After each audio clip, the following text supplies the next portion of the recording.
아버지와 4살 난 아들이 기차를 탔습니다.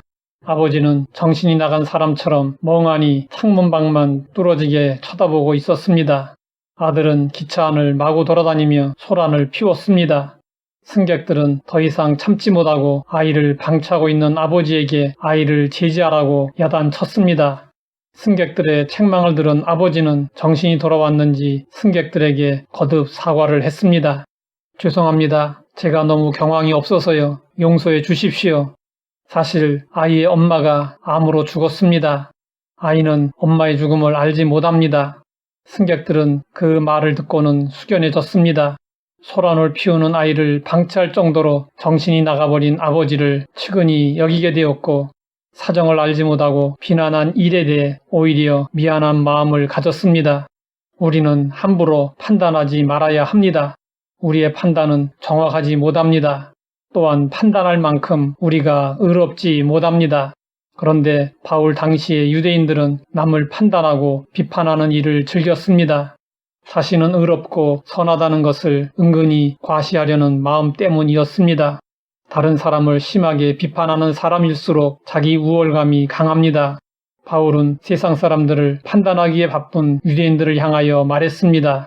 그러므로 남을 판단하는 사람아, 누구를 막론하고 내가 핑계하지 못할 것은 남을 판단하는 것으로 내가 너를 정죄함이니 판단하는 내가 같은 일을 행함이니라. 사람은 누구나 죄인입니다. 그런데 사람들은 자기도 크게 다를 바 없으면서 함부로 다른 사람들을 비판하고 정죄합니다. 그 이유는 무엇일까요? 남의 죄는 잘 보면서도 자신의 죄는 보지 못하기 때문입니다. 그래서 예수님은 말씀하셨습니다. 어찌하여 형제의 눈 속에 있는 티는 보고 내 눈 속에 있는 들보는 깨닫지 못하느냐. 그러므로 비판에 앞서 먼저 나 자신을 돌아보고 눈 속의 들보를 빼내야 합니다. 찰스 스윈돌은 우리가 남을 판단할 수 없는 이유에 대해서 이렇게 말했습니다. 첫째, 우리는 모든 사실을 다 알지 못한다. 둘째, 우리는 그 동기를 완전히 이해하지 못한다. 셋째, 우리는 완전히 객관적으로 사고할 수 없다.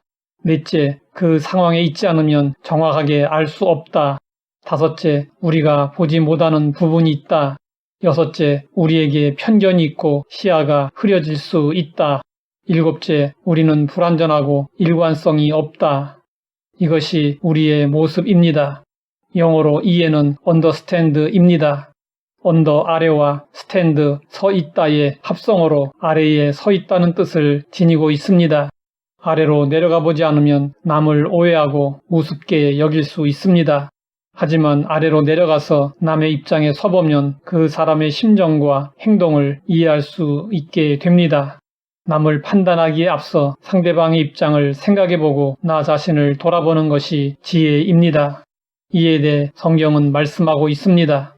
형제들아, 사람이 만일 무슨 범죄한 일이 드러나거든 신령한 너희는 온유한 심령으로 그러한 자를 바로잡고 너 자신을 살펴보아 너도 시험을 받을까 두려워하라. 인디언의 속담에 이런 말이 있습니다.